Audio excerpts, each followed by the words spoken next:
Hello, guys. Welcome back to the podcast. It's your girl Hads. So, I did realize I took last week off of not posting a podcast, and that's fine. I'm not going to be crazy with my podcast. What I've told myself is I'm going to do it and I'm going to let it be free flowing.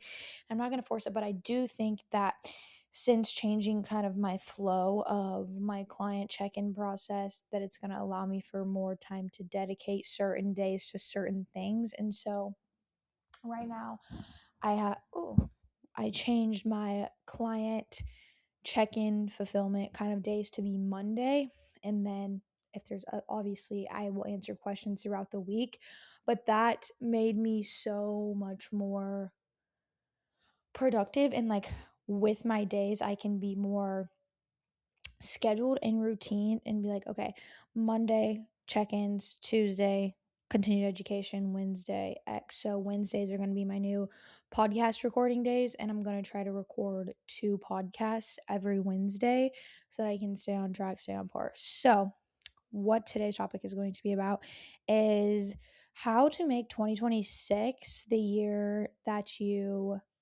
are healthy, both mentally and physically. How to make 2026 year of health. I actually haven't wrote any notes down for this, so I'm kind of just gonna like bullet point things as I go. How to make 2026 year of healthy body plus mind. So let's start with the body. Now we're talking about the body.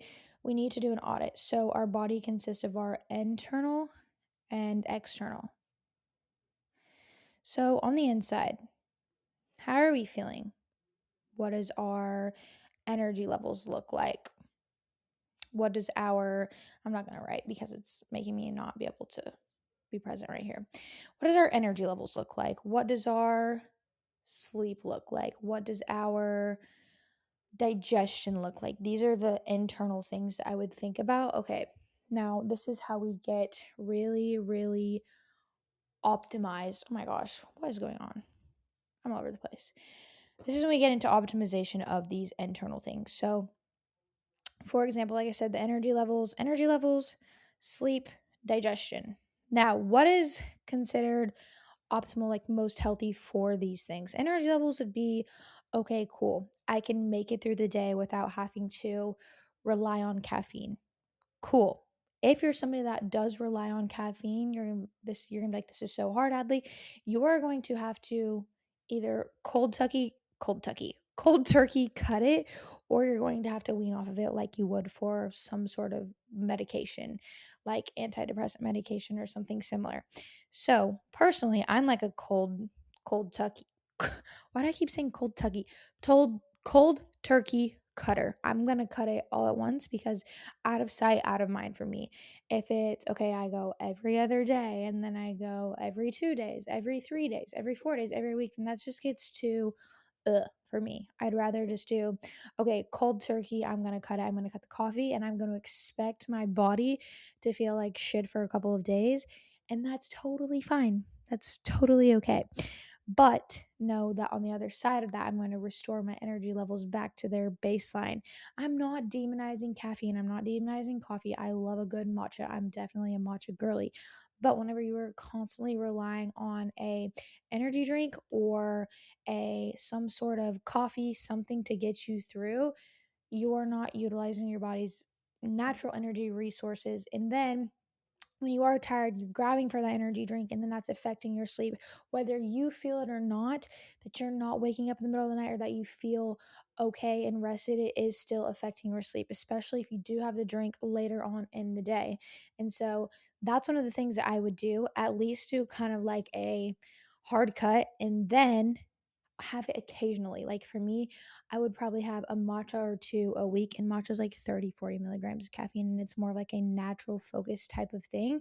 Whereas, like I said, if you're doing more a lot of coffee and those energy drinks, it's going to be like, ooh, this is a lot. This is a lot. So sticking to like just frequently and not an everyday thing. Because I remember back whenever I was, bodybuilding, I first started being a coach, and anytime I'd go through a fat loss phase, I'd rely on caffeine a lot, which is fine. And also, it just wrecks your freaking adrenals and your cortisol levels. So that's why I recommend not overdoing the caffeine. Plus, once you start utilizing caffeine for so long, then your body becomes dependent on that. And then it's like, okay, what's going on here? What's going on? And you're not thriving. So, that's how we're going to take care of energy levels. We're also going to make sure that we're sleeping, going to bed and waking up at the same time. I think this is really, really overlooked. And it's like, oh, that doesn't really matter too much, but it actually does. When you wake up and you go to bed consistently within 30 minutes of each other. So, for example, 6 a.m., 10 p.m., or 6:30, 10:30 p.m. Same, right?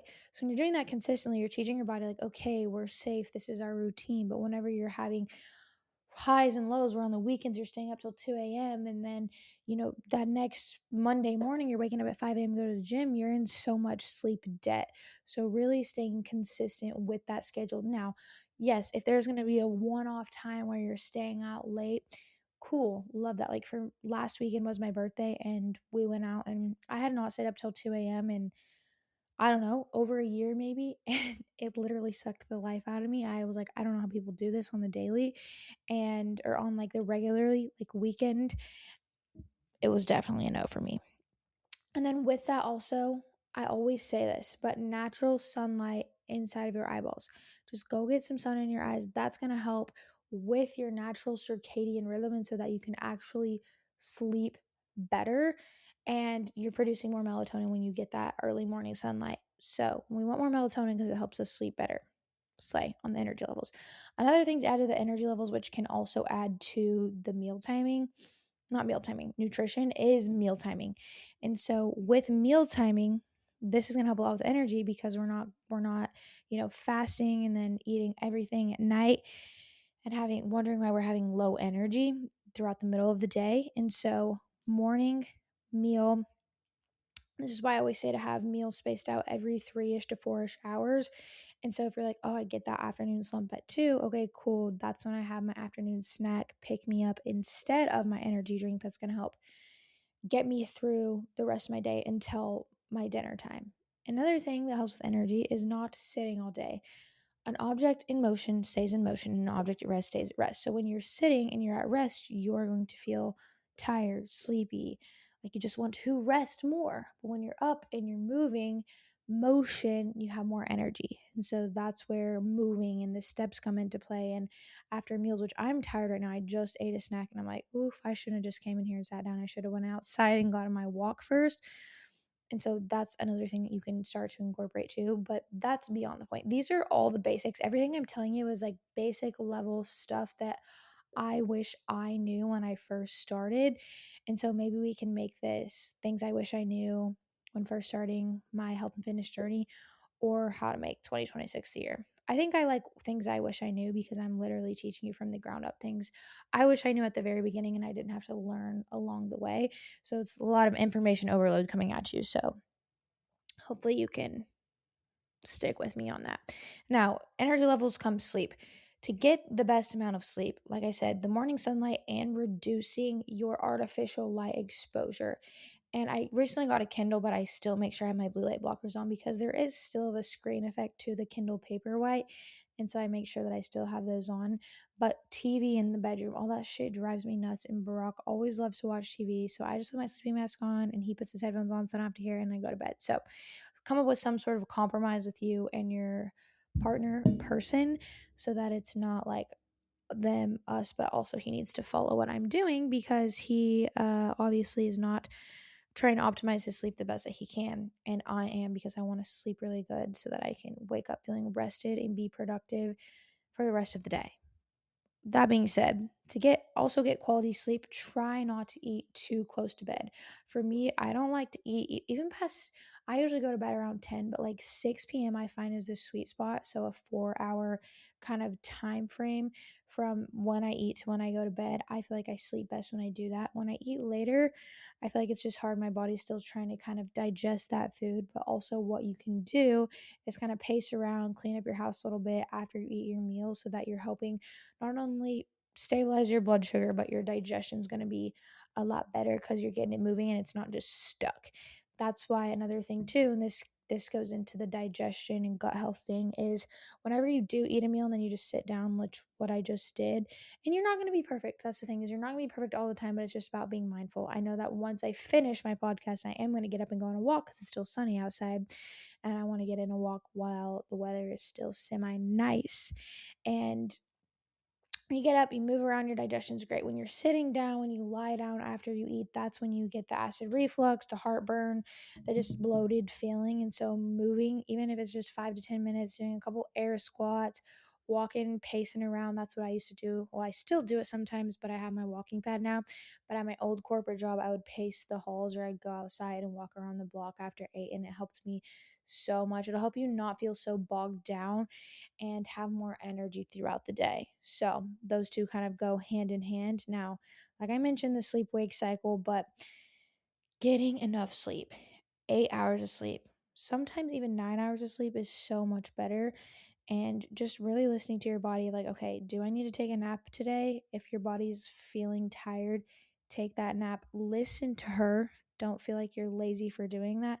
That's something that I had struggled with a lot, is feeling like, okay, if I take a nap, I'm unproductive, I'm lazy. And that's not the truth at all. Like, I feel so much better when I take the nap and I get up and I'm back to myself. I'm like, okay, cool. And you don't have to take any longer than a 30-minute nap. 30, 45 minutes. What becomes a problem when you feel worse is when you kind of go past that and you get into like the 2, 3 hours, and that's just way too long. So, sleep, energy. Now, getting into, we're still in the kind of like the internal things, digestion, right? So, there's a lot of different things that are going to support digestion. For one, eating whole, unprocessed, nutrient dense food. These are foods found in their most purest earth form. So, when you think about fruits and vegetables and meat and protein sources like chicken and beef and eggs, those types of things. And then potatoes. I'm a big potato fan. Actually, one of my clients was like, I'm so surprised. She's like, I'm so glad that you're not like anti potatoes, anti carbs. I'm like, I could never be anti potatoes, anti carbs, because let me tell you, your girl likes her bread. She likes her carbs. Why do you think my ass is so fat? For one, it's genetics. For two, it's because I eat a hell of a lot of carbs. I eat 300 grams of carbs a day. And a lot of y'all are like barely eating 50, 75, 100. This ass ain't built on low carb tortillas. I can tell you that much. Okay. Anyways, getting back into digestion. Fiber is such a big one. If you don't have enough fiber, what do you think you're going to be able to bulk up the stool with? So sometimes lack of fiber can give you two different types of symptoms. For one, it can give you constipation, and then on the other hand, it can give you diarrhea if there's not enough bulk to the stool. So it's kind of just like finding that happy medium. And before you're like, oh my gosh, this is so hard, everything's so hard, it has to be so perfect, it doesn't. If you get 25 grams of fiber a day and you have insoluble plus soluble fiber sources, so fruits and veggies, oats, nuts, seeds, those kind of things, avocado, a mix of all of those, just variety in your diet and not eating the same thing for lunch and dinner, like kind of keeping some variety in it, you're going to feel great. Switching up your fruits every week and switching up your vegetables, this helps a lot. Your gut loves the diversity inside of your gut because it helps feed the good gut bugs inside of your gut. Now, another thing that comes with digestion is there are a lot of things that can impact your digestion. Stress, your hormones. So when you're in your luteal phase, about to start your period, a lot of people get constipated or they get diarrhea. It just depends on you and the person. Or when you're actually on your period, maybe you have a lot of diarrhea or constipation. For me, I'm the like loose stool kind of person because I can like feel my uterus contracting. And so I feel like that makes me have to go to the bathroom more, but other people are opposite. So it's just very different, but you want to be able to go to the bathroom regularly. A regular digestion is 1+ bowel movements a day. I would say 1 to 2. If you're getting that 4, 5, 6, that's too much. We want it to be soft form stool. So if you look up Bristol stool chart, it goes 1 through 6. You want it to be the type 4. Type 3, type 4 is the best 4 is the best. When you get into those loose stools, that's when we got a problem. So, and then when we're in those other stool, in the like 1, 2, 3, we also got a problem. It's usually lack of water, lack of fiber. Those other one, the diarrhea ones, also, like I said, can be too much fiber, but they can also mean you maybe have a gut infection kind of going on. Same with the constipation ones. And if you've actually switched your diet, taken out the artificial foods, the processed foods, the gums, you don't realize like gum can really fuck up your gut. And then a lot of artificial sweeteners like sucralose and things like that.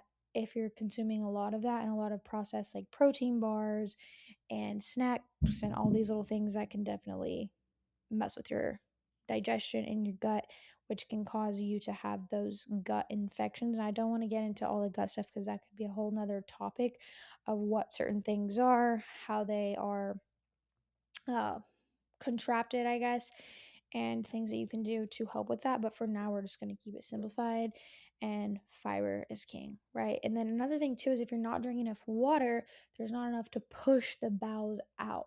So we need to have, I like to say, anywhere from 80 to 120 ounces. 120 ounces would be considered a gallon of water a day. If you're going over that, that's a little bit too much. And honestly, if you drink too much water, that can dilute or decrease your stomach acid. Without sufficient stomach acid, our body does not break down food well. We don't break down food well. That's when we can have some undigested food in stool. We could have not being able to absorb foods, nutrients properly. And then when we have low stomach acid, we're more susceptible to get these gut infections like SIBO and, H. pylori, all these other little things that we don't want to have, because then they cause way worse gut issues. Like I had H. pylori and that literally sucked. I'm still in my protocol. I'm finishing it up now, but like I said, we won't get into all of that. So water and movement and fiber definitely play a role in digestion. So keeping that in mind. And you're like, okay, what about probiotics? What supplements do I need to take? Do not take a probiotic blindly. In fact, do not take a probiotic at all. Do not take a probiotic, because that can often feed into the bacteria in your stomach and cause even more overgrowth and cause more symptoms, like I'd mentioned, the bloating, diarrhea, gas, etc., etc. So that's that on digestion. So I think we've covered a lot of the internal, so energy, sleep, digestion. And when we get into hormones, digestion actually feeds into hormones, but hormones are determined by the habits that you have in place. So this is determined by the quality of the food you're putting in your body, the sleep or lack of sleep that you're getting, those digestion signals that you're getting, right? How you're moving your body, you're getting the sunlight, you're getting enough sufficient vitamins and minerals. Those are all going to impact your hormones, health, cortisol, and also your, what was I thinking of? Cortisol and stress hormones. So estrogen, testosterone, progesterone, all those things are going to be affected by those habits if those energy, sleep, digestion things aren't in play. Another really big one is stress management, nervous system regulation. And I think a lot of nervous system regulation comes down to is just setting boundaries. If you have too much on your plate, if you're overstimulated by your social media, actually, I'll mention a little story. On my birthday, which was Sunday, today's Wednesday, I committed to doing 3 days of no social media. I only got on my laptop to post and ghost and then check my DMs. I didn't scroll. I didn't do any of that. Today was the first day that I did that, and I felt so icky after it. I was like, oh, I do not want to do this anymore. Here or there, what I noticed is like I was having really bad anxiety, and I was like, I cannot pinpoint out what this is. Like, I eat well, I go outside, I get my walks, like I do all of these things, but what I realized is I get a lot of screen time. And so especially because I work a lot from my computer, and so when I grab my phone or start scrolling on social media, I think I get very overstimulated, and that causes me to get into this heightened state. And so I've had to really, really work hard on removing myself from social media, from being on a screen so much, and really like get back into my own body and learn how to self-regulate. And I think that's one of the biggest things that a lot of people do not know how to do. And it takes time, and it takes patience, and it takes so much more discipline. I think it takes so much more discipline to do that than be disciplined with a diet any day, especially since I am in the scene of, okay, I'm online coaching, I get clients through my DMs, I respond to people through my DMs. It's just a lot. And so I have to really, really create those boundaries with myself and replace those habits with something that's more fulfilling. So I've been doing like Sudoku, I've been doing reading more of my book, my Kindle, just like journaling things that I know I needed to get back to. And so I'm going to continue to do that. It takes discipline, it takes time. And I know I go through ebbs and flows. Everybody goes through seasons of where they're really good at this thing and then this thing takes a back burner. And it's just like finding what's going to work best for you and knowing that in each season things are going to look different, and that's okay. That's okay. You have to build your life around the seasons. Doesn't mean you give up something completely, it just means you maybe pull back a little bit.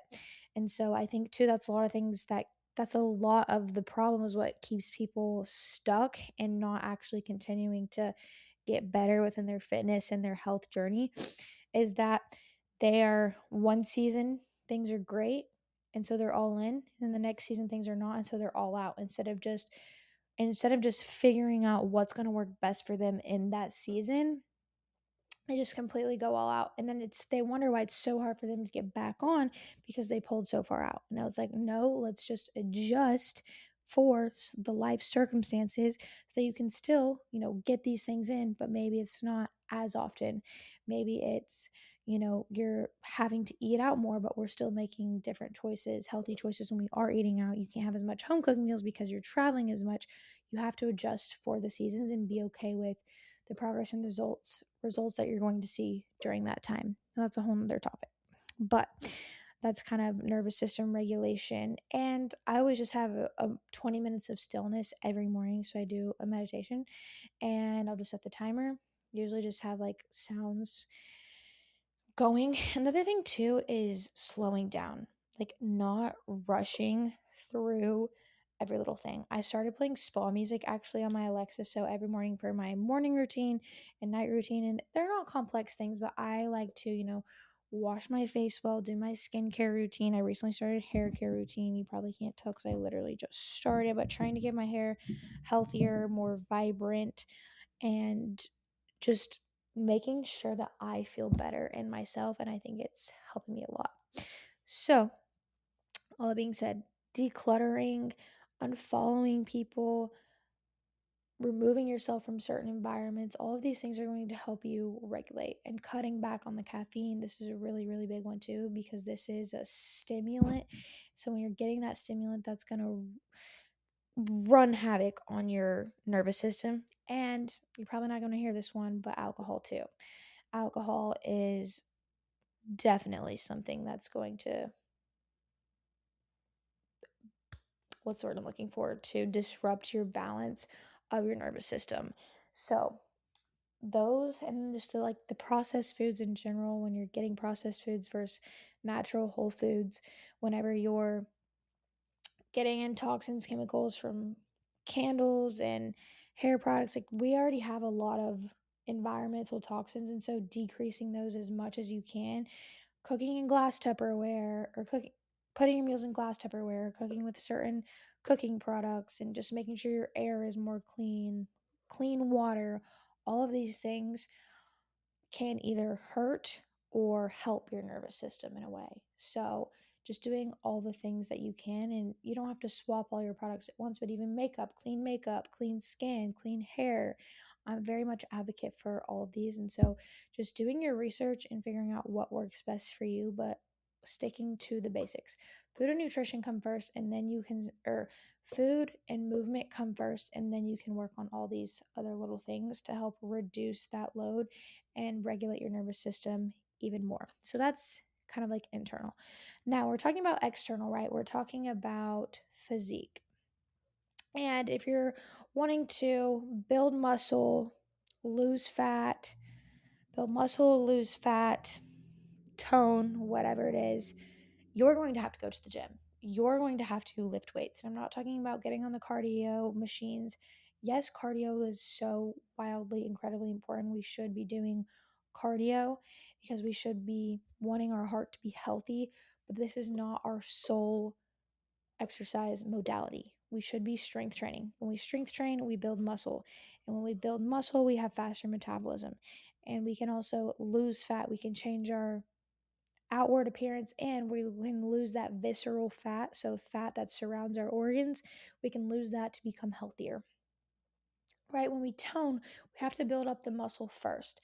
And so what that looks like is you have to be willing to eat more food for a time being and start to lift weights, because whenever you have enough food, you're able to put on muscle faster, quicker, and easier. So when you give yourself time to go through phases, and usually what I like to do is, okay, we can do an initial fat loss phase depending on the person and how much they're eating. If they're already in a really strong calorie deficit, I'm not going to have them cut calories even more.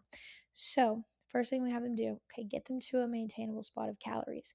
Now I want to be here. We want to start building muscle. We want to be very consistent in the gym, sticking to the same exercises week over week for at least a 12 to 16 week time frame, and then we can go into a slight calorie deficit or cut.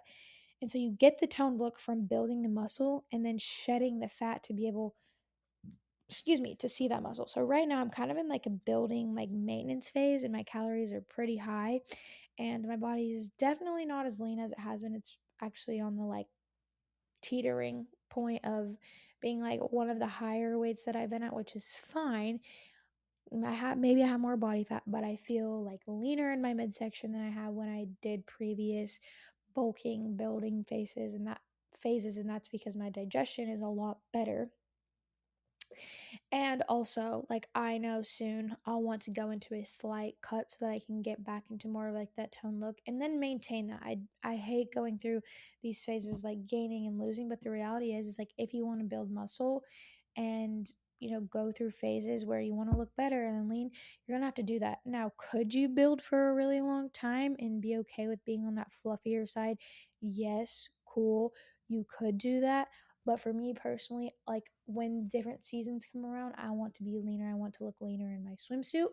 And so that's what I have to think about. So probably here like March or April, I'm assuming I'll start doing a little bit of a fat loss phase so that I can get leaner. My abs can be a little bit more etched. My legs can be a little bit leaner. Back can be leaner. So that's kind of like the goal for myself. But like all that's to say, like getting toned, losing fat, the building muscle, they all have the same principles. One is just eating more, and the other one is just eating less than you consume or less than you burn. Um, and so, other things that you can do to help increase, you should, let me rephrase that. You should always be doing cardio no matter what, no matter if you're in a build muscle season or lose fat, because what happens whenever you start eating more, your cardiovascular kind of slows down if you're not doing the extra cardio, because right, you're carrying around more tissue, more body fat, and so your body is gonna, cardiovascular health is going to go down unless you do cardio. So cardio should always be a non-negotiable. When you're losing fat, you can use cardio as a tool to help increase how many calories you're burning. Now, if you were to pull that out, right, maybe you'll not continue to lose the fat because you're relying on cardio to get you that. All of these still have strength training. Every single thing. The lose fat, build muscle, and tone, you will all have strength training to do for that. You're not ever out of that. And so I'll get a lot of people come to me and they'll be like, hi, I just want to tone, but I don't even know what to do in the gym. I'm very inconsistent. I'm eating 1,200 calories. And then I have to talk them through this. Like, okay, you're eating too little. You need to eat a little bit more carbs for one. And for two, you've got to get in the gym and you've got to have a legit strength training program. If you don't have one, you will not see the results that you want to see. And that's just the blunt truth. And if you don't know how to train, which this is exactly why I prioritize training videos with my clients so that I can see exactly what their training intensity looks like, their form, making sure the exercises, they're taking it to failure how they should be. And the ones that send those and they send them regularly, they're the ones that make progress. They're the ones that their physique is continuously changing and evolving. And like there's nothing better than somebody telling you, hey, this is how you need to do the exercise. You need to increase the weight, you need to do this. That's what's going to help you build and grow the physique. Plus sticking to a plan longer than 4 weeks at a time or 1 week at a time because you get sore and then you don't want to go back the next week. That's part of it. Get used to that. So I think that's on the external thing. All I had to cover on that. I think I covered everything. So we covered, energy, sleep, digestion, hormone health, all of the things. So things that I kind of wish I knew, plus the year, how to make healthy body, mind. Oh, going into the mind aspect of that, I think one of the big things is realizing that discipline is not punishment. Discipline is the pathway to freedom. Whenever you are disciplined in these things, your life becomes so much easier. You start showing up in other facets of your life, your work, your relationships, your friendships better because you are disciplined in this aspect of your life. And I've heard it time and time again from many of my clients that this is what's happened. So do that. Also, beyond discipline, mind, building your identity around the person that you want to become. Say you already have the body. What kind of character traits do you need to have now? Oh, I'm somebody that goes to the gym regularly. I'm somebody that eats this way. I'm somebody that doesn't make excuses. I'm somebody that gets my steps in. I'm somebody that does these things even when life is shitting on my head. Even when there's a bird called life shitting on my head. I still do the things anyways because I know that this is who I am. It's not just some phase. It's not just another, oh, like I'm on this new diet. No, like this is just who I am, and you can either love it or leave me. Like that's really what it has to come down to. And I know too, I've lost a lot of friends and people that I used to be friends with, more close with, because this is my new lifestyle. Because I don't drink the alcohol and stay out late and do these things, because I stick to my values and what I know. I think a lot of that comes down to is like, what are the values that you have set for yourself? Write them down. Maybe if you have those values set, you can start to align your decisions and your habits with those values. Then you will become the more disciplined person, the one whose identity is to do the hard things no matter what. So, the mind part, I could really go on and on and on and make a whole freaking podcast about that, but like how fitness can change your mind, how you stop pleasing other people. That's something I've worked a lot with my clients on, or stop giving in to the impulses. And that can be, if you're building discipline here, you're going to build discipline to not shop at impulse or get the Starbucks at impulse, because you have that discipline built within yourself in one area. It's going to carry over into so many other aspects of your life. So I'll end that there, but I hope you guys enjoyed this episode, and I'll see you in the next one. Bye.